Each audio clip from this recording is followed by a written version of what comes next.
Ei gente, tudo bom? Estamos aqui para mais um vídeo no canal. Seja muito bem-vindo. Se é a primeira vez que você está aqui, seja bem-vindo ao nosso canal. Espero que você goste.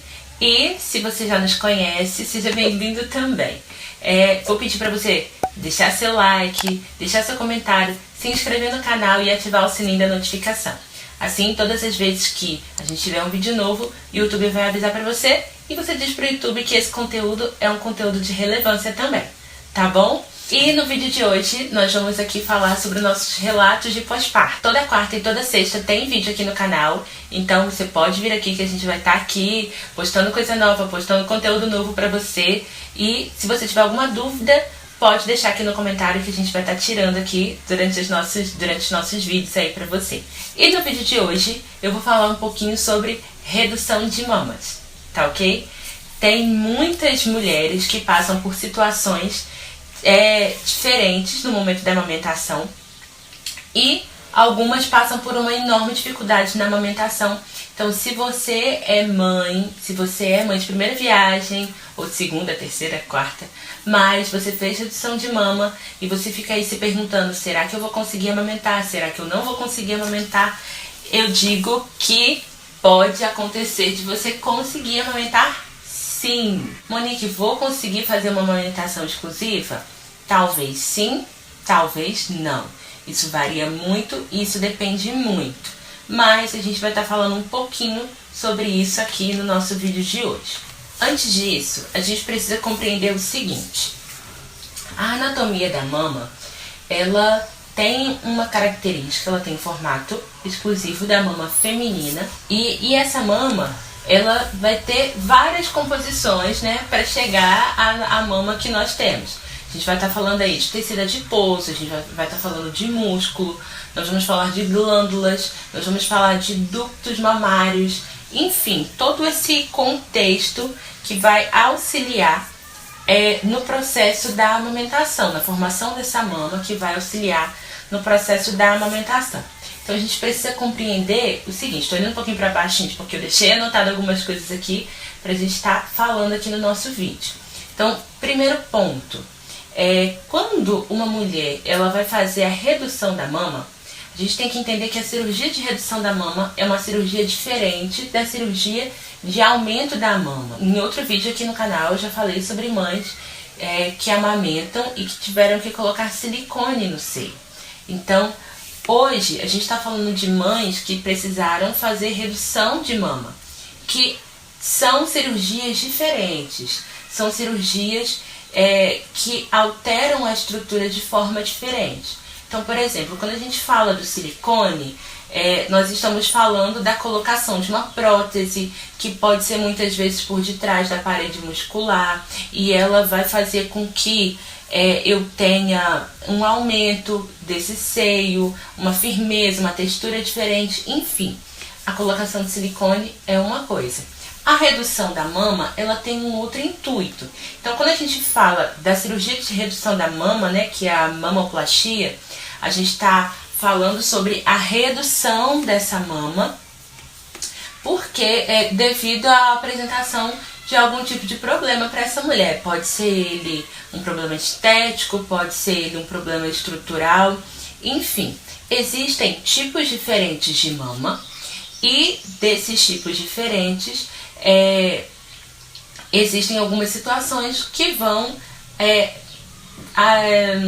me perdi no que eu ia falar. Existem algumas situações que podem fazer com que haja uma necessidade da redução dessa mama. E aí a gente entende o seguinte, a gente precisa entender o seguinte. Quando a gente vai fazer a colocação da mama, a gente vai introduzir uma prótese, ou seja, vou promover o aumento sem modificar a estrutura daquela mama. Quando a gente fala da redução mamária, sim, a gente vai ter uma modificação na estrutura, uma modificação no tamanho daquela mama e na estrutura daquela mama. Isso significa que eu posso sim ter uma perca, eu posso sim ter uma modificação na estrutura anatômica daquela mama, da estrutura que ela tinha anteriormente para a estrutura que ela vai passar a ter. Então a gente precisa compreender o seguinte, que olha só, A mama ela é composta por gordura, lóbulos mamários, ductos, mamilos e nós temos também a parte muscular, que vai dar a estrutura, né? Nós temos a parte muscular que é estrutura, nós temos aí, né, gordura, lóbulos, ductos, mamilos. Isso também dá a estrutura anatômica, aquilo que nós conseguimos visualizar exteriormente dessa mama. Quando é realizado a redução dessa mama, nós estamos ali fazendo uma retirada de determinadas estruturas dessa mama, basicamente uma retirada de gordura. Ah, Monique, mas então se vai retirar gordura não vai atrapalhar na amamentação? Gente, isso nós não temos como saber. Por quê? Porque depende muito da forma que o seu cirurgião vai estar fazendo essa cirurgia. Depende muito da técnica que esse cirurgião estiver adotando para a cirurgia que vai estar fazendo em você. Então nós temos a cirurgia em formato, por exemplo, de T, que é o corte em formato de T, aonde pega a parte inferior do mamilo e a parte inferior da mama. E a partir dali há uma retirada de tecido de gordura, depois uma reestruturação e uma sutura naquele local. Esse é um dos tipos mais comuns de técnicas utilizadas para diminuição da mama. Só que nós não podemos dizer, por exemplo, que nesse processo de retirada não vai haver uma modificação e uma retirada dos ductos, por exemplo, nem uma retirada de lóbulos mamários.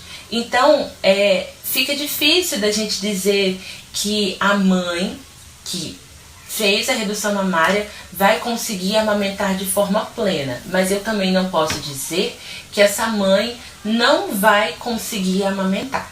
A gente precisa compreender que, primeiro, depende do tipo de cirurgia, do tipo de redução que foi escolhido para a cirurgia dela, de qual técnica foi utilizada. Só um minutinho que tá tocando sim. A gente precisa compreender que o local aonde o leite fica armazenado na nossa mama são nos lóbulos mamários. Esse é o local onde vai ter o armazenamento do leite. Armazenamento entre aspas. É onde vai encher de leite.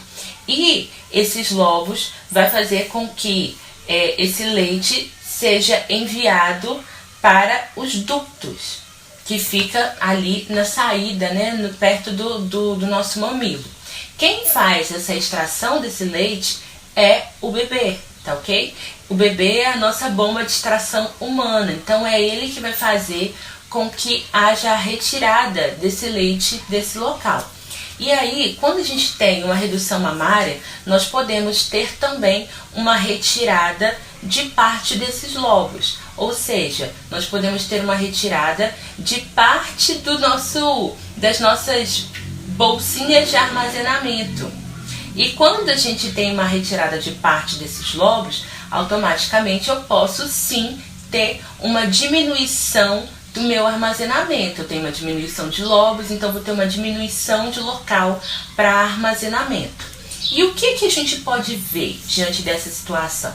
A gente pode ver, por exemplo, uma mãe que vai ter uma menor quantidade de produção de leite. Mas isso não vai estar relacionado a um leite impróprio, nem a um leite fraco, tá ok? Estamos falando de estruturas anatômicas que foram alteradas por conta de um processo cirúrgico. E isso pode acontecer. Mas é errado, é um mito nós dizermos que uma mãe que fez redução mamária, mamoplastia, não vai amamentar. Gente, isso não é correto. Por quê? Porque uma mãe que fez redução mamária, ela pode sim amamentar. Ela pode sim ter a possibilidade de amamentar o seu bebê. Monique, ela vai conseguir ficar em amamentação exclusiva? Depende, gente. E isso precisa ser avaliado muito de perto. Uma das coisas que nós não podemos fazer é o seguinte: dizer para essa mãe que a amamentação é impossível para ela. Uma das situações um dos casos que eu já peguei, por exemplo, de redução de mama, foi de uma mãe com um bebezinho recém-nascido, quando ela me procurou. E ela disse pra mim o seguinte: Monique, eu tenho muito desejo de amamentar o meu bebê. Eu gostaria de amamentá-lo no seio. E hoje, na época ela estava dando mamadeira pra ele. E hoje eu dou mamadeira pro meu bebê, mas eu fui pedir a ela para que me contasse um pouco sobre o parto. Eu sempre falo isso pra vocês, né? Um dos pontos de fechamento de um plano de cuidados é a gente conseguir compreender todo o contexto dessa mulher, conseguir compreender toda a história dessa mulher. E aí eu fui ouvir a história dela. Ela teve uma gestação aí de 40 semanas, foi uma cesariana eletiva. Ela agendou a cesariana, não entrou em trabalho de parto, então ela teve uma cesariana eletiva. E assim que o bebê dela nasceu, ela já era uma mãe com redução de mama, tá? Ela fez mamoplastia. E aí, quando o bebê dela nasceu, ela colocou ele para sugar o colostro, né? Então, uma coisa que a gente sempre fala, que é bem importante, que é o estímulo precoce. Quanto mais cedo esse bebê for ao seio, melhor vai ser para o estímulo, melhor vai ser para a injeção desse leite, melhor vai ser para que o seu organismo, para que o seu cérebro compreenda que ele precisa enviar hormônios para liberação desse leite. Então, sendo cesariana eletiva, ou tendo sido um parto normal, ou tendo sido um parto cesariana advindo de um início de trabalho de parto, a gente precisa compreender que a colocação do bebê no seio, quanto mais precoce for, melhor para a saída desse leite. Então, ela só colocou o bebê dela no seio quando foi enviada para o quarto. Então, a gente já teve aí um período retardado, né? Um retardo nesse período de estímulo. Por quê? Porque nós não conseguimos aproveitar, então, a fase ativa do bebê, o momento após o nascimento em que ele estava completamente ativo. Não foi aproveitado o contato pele a pele para auxiliar no processo de estímulo. Porque, gente, a gente precisa compreender que o estímulo na primeira hora de vida após o parto, o estímulo no primeiro momento ali, o estímulo no contato pele a pele imediato, ele vem por conta das questões sensoriais. Nem sempre o bebê vai conseguir fazer uma sucção efetiva, ele não vai ter ali uma boquinha de peixe, uma pega correta, ali no primeiro momento. Mas o fato de ter o bebê próximo da mãe, dele conseguir lamber aquele mamilo, enviar ali estímulos sensoriais para que aquele organismo materno consiga compreender que ele precisa produzir, ele precisa iniciar o seu processo de produção de leite. Então, o contato pele a pele imediato após o parto é de extrema importância. É de extrema importância para esse processo da amamentação, para esse início da amamentação.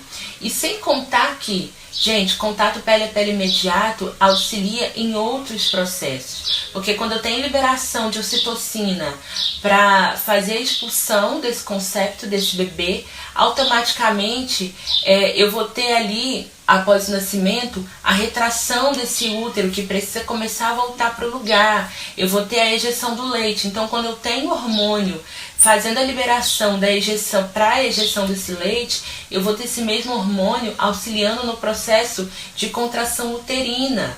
Então, a gente precisa compreender que tudo isso faz parte. Então, é importante, sim, contato pele a pele é um ponto primordial para recuperação, para a criação de vínculo da mãe com o bebê e também para as questões hormonais, para que o organismo dessa mãe comece a compreender que o seu cérebro precisa de um estímulo para liberação do leite, para a contração desse útero. Então a gente precisa estar atento à importância disso. Então, continuando o caso dessa paciente, ela não teve esse contato imediato, ela não teve esse estímulo e esse bebê foi para o quarto e ele entrou no seu estágio sonolento. Então, ele não queria ser amamentado, ele queria descansar, ele queria dormir. E isso, claro que para uma mãe de primeira viagem foi gerando um grande pico de estresse. Então a gente tem aí uma mãe com psicológico abalado, sem contato pele a pele, cesariana eletiva, bebê sonolento, sem ejeção de leite. Então a gente teve muitos fatores que não influenciaram. Ok, passado esse tempo, ela compreendeu que precisava colocar o bebê no seio, colocou, começou aquele processo de estímulo. Tinha produção de leite, tinha colostro naquele momento. Gente, colostro é leite sim, tá bom? A gente ouve por aí que só tá saindo aquela aguinha, só tá saindo aquela aguinha amarelada. Gente, aquela aguinha amarelada é o colostro, que é o que a gente chama da primeira vacina do bebê. E ele tem uma extrema importância. Ele vai ter ali no colostro tudo aquilo que ele precisa para que o seu organismo tenha o seu primeiro click start, do tipo, já estou por aqui, não recebo mais nada da mãe e agora preciso começar a trabalhar por conta própria. Vamos colocar dessa forma. O colostro, ele é rico em proteína, rico em vitamina, rico em minerais e tudo isso vai auxiliar para que esse bebê receba a sua primeira imunidade, tá ok? Então a primeira imunidade do bebê vem através do colostro. Então, gente, colostro é leite sim, tá bom? E é extremamente importante. Então a gente precisa compreender, continuando o caso dessa mãe, ela começou a colocar esse bebê para estimular essa mama e ela tinha a presença de colostro. Não numa quantidade grande, né, aos olhos dela, mas o colostro estava presente. E aí ela teve o seu primeiro golpe. O primeiro golpe dela foi quando a enfermeira entrou dentro do quarto para ajudá-la, né, a cuidar do bebê.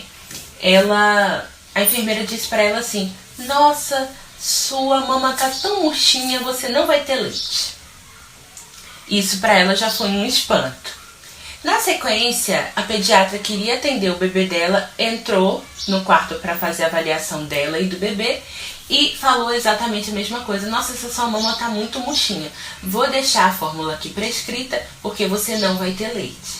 Gente, o estímulo psicológico é tão importante quanto o estímulo sensorial, o estímulo físico.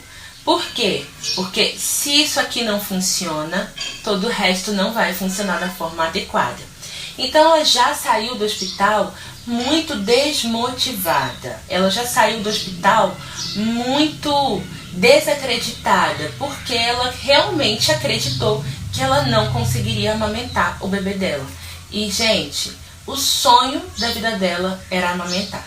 O sonho da vida dela era poder dar de mamar para o bebê dela. Ela tinha a seguinte frase: não importa como vem ao mundo, pode vir de parto normal, pode vir de parto cesárea, mas o importante para mim é que nasça, mas eu quero muito amamentar. E ela teve essa situação frustrada para ela. Para ela foi algo frustrante, porque ela não conseguia. Então, automaticamente, quando ela via que não saía leite da sua mama, ela dava mamadeira para o bebê, com a fórmula que já estava prescrita. Então, o que ela não queria era que seu bebê sentisse fome. Aí ela não conseguia dar o mamar no seio e dava mamadeira. O que a gente consegue perceber com tudo isso aí? Se eu não tenho um estímulo adequado, eu não tenho aumento de produção. Se eu não tenho aumento de produção, automaticamente eu não vou ter leite suficiente para dar para o meu bebê. Se eu não tenho leite suficiente para dar para o meu bebê, eu preciso então que ele seja alimentado de outra forma. E é aí que as mães acabam dando a fórmula na mamadeira. O que vai acontecer? Quando você dá a fórmula na mamadeira, você dispensa para esse bebê uma quantidade maior de leite, num volume maior de leite, sem esforço de extração. E isso faz com que esse fluxo seja mais intenso e venha com maior facilidade. Quando você vai colocar o bebê na mama novamente, ele vai ter uma confusão, sempre falo isso aqui, de bico e de fluxo. Por quê? Porque ele não vai ter na mama a mesma textura, ele não vai ter na mama o mesmo volume e ele não vai ter na mama a mesma intensidade desse leite. Então, esse bebê vai ter uma dificuldade maior para amamentar. tendo dificuldade maior para amamentar, a mãe, o que ela vai fazer? Vai dar a mamadeira novamente e esse ciclo só vai dar continuidade. E esse ciclo dando continuidade, a tendência é que esse bebê pare de amamentar no seio. Por quê? Porque se eu não tenho estímulo adequado nesse seio, automaticamente eu vou ter uma diminuição da nossa produção. Já falei isso aqui em outros vídeos no canal. Nosso organismo é extremamente inteligente, o nosso corpo é extremamente inteligente. Então ele sabe que se ele mandar uma enorme quantidade de leite para uma mama que não está sendo esvaziada, ele vai causar ali um problema. Então o que ele faz? Olha, nesse determinado horário, essa mulher não está amamentando, vamos diminuir a produção. Porque senão isso pode causar um problema para ela. Dá para compreender mais ou menos como funciona? E aí, ela chegou para mim nessa situação. Mamadeira, pouco estímulo no seio e muito desacreditada da amamentação. E aí nós sentamos para conversar. E eu fui tentar compreender e tentar entender qual plano de ação seria o mais indicado para essa mulher para aquele momento. E eu percebi o seguinte: ela havia feito uma redução de mama com uma retirada expressiva de lobos no seio dela, mas ela tinha produção de leite. E no caso dela, ela não tinha como manter uma amamentação exclusiva no seio e na mamadeira. Ela teria que fazer as duas coisas no caso dela. Ela tinha que dar a fórmula e ela tinha que dar o seio. Ela teria que complementar a mamada dela. E nesse caso, o que nós fizemos? Nós fizemos protocolo para aumentar a produção do leite materno e nós fizemos a retirada dos bicos artificiais para que não houvesse uma confusão desses bicos. Por quê? Porque se ela continuasse dando mamadeira e seio, possivelmente, em algum momento, esse bebê iria largar o seio materno para ficar apenas na mamadeira. Então, o que nós fizemos? Retirada dos bicos artificiais, estímulo para aumento de produção no seio dessa mãe, e aí estímulo mudança de hábitos alimentares, colocar o bebê para sugar nesse seio, alimentação com alimentos galactobobos para que pudesse aumentar essa produção e o estímulo da sucção para ajudar nesse aumento de produção. Porque quanto mais eu tivesse ali um bebê sugando, mais esse cérebro compreenderia que eu precisava dar um aumento de produção. Então, para manter essa produção de leite dessa mulher, nós aumentamos o estímulo dela, tá ok? Eu posso ter um aumento da produção desse leite? Isso varia porque eu não tenho aí lobos suficientes para armazenamento. Tá lembrado lá que na redução a gente pode ter um corte desse lobo? Então pode ser que eu precise, ela não consiga, manter essa amamentação de forma exclusiva. E a mamadeira? Como é que nós faríamos em relação à mamadeira? Em relação à mamadeira, nós retiramos a mamadeira, como ele ainda era um bebê recém-nascido, nós entramos com a relactação e translactação, ou translactação, tem nomes e nomes.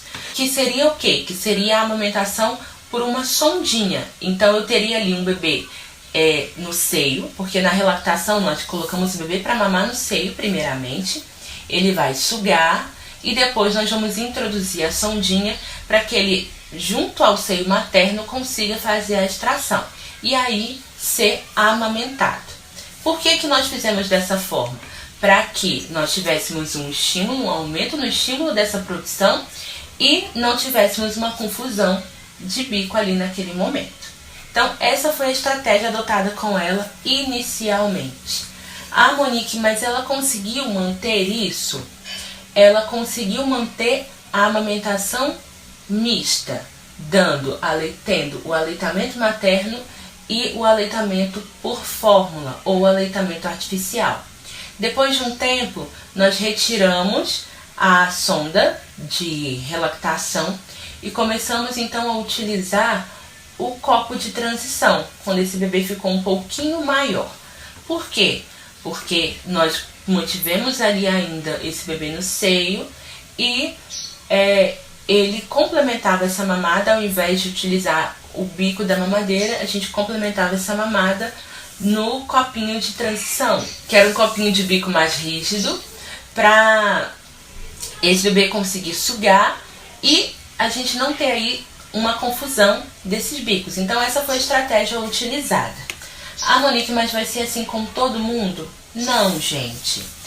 Cada caso, é o que eu sempre falo aqui, cada caso é um caso. Cada situação é uma situação e a gente precisa analisar a situação de forma individual. Mas se eu puder dar algumas dicas para vocês, se você é uma mãe que fez redução mamária e eu puder dar algumas dicas para vocês, eu te diria o seguinte: primeiro ponto, veja qual tipo de cirurgia você fez e qual a técnica o seu médico utilizou. Segundo ponto, não desacredite da amamentação. Não pense que porque você fez redução de mama, que você não vai conseguir amamentar. Terceiro ponto, evite os pitacos. Eu acho que eu vou falar eternamente sobre isso aqui. Gente, muita gente falando, cada um falando uma coisa diferente da outra, pode te atrapalhar. Pode fazer com que você se sinta perdida. Você não tem uma direção, você não tem uma voz para te direcionar. Então você vai se perder com tanta gente falando tanta coisa.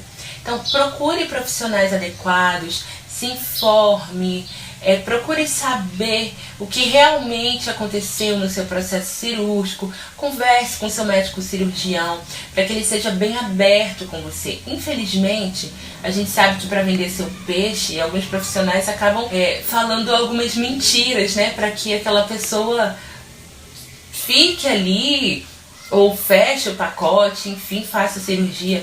Mas olha, procure profissionais que sejam honestos com vocês, que sejam sinceros e procure saber melhor sobre isso. E não desista, não desista.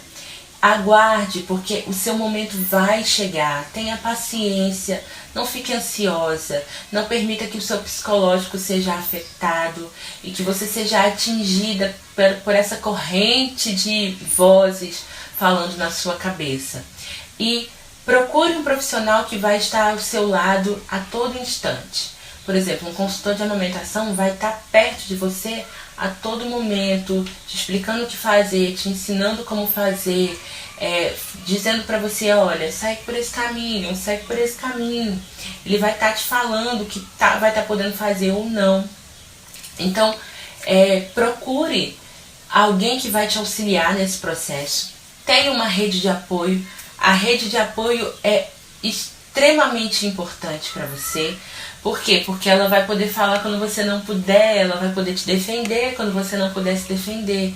Isso é muito bom. Ele vai te apoiar, ele vai te incentivar, vai te ajudar. E isso é algo que auxilia muito a mãe, que ajuda muito essa mãe.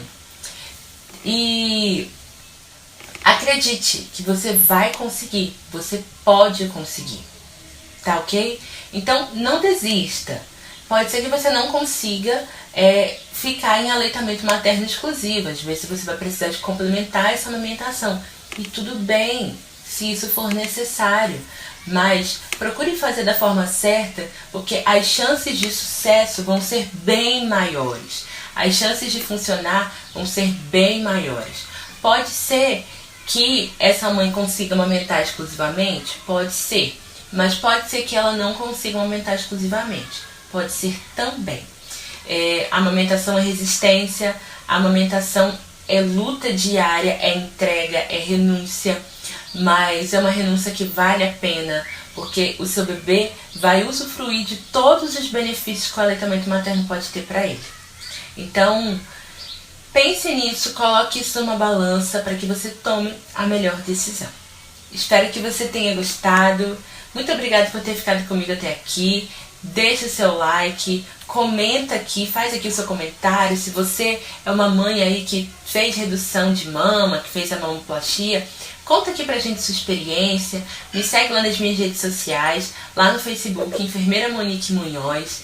No Instagram também, Monique Munhoz, só me segue lá, vou deixar aqui na descrição.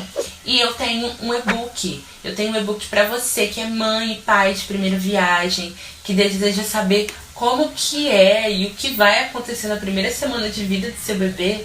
Baixa esse e-book, ele vai tirar as suas dúvidas, vai te ajudar muito para você que está aí começando. O link está aqui na descrição desse vídeo, é só você clicar que ele vai te mandar para a página. Espero que você tenha gostado, tá bom? Um beijo e até o próximo vídeo.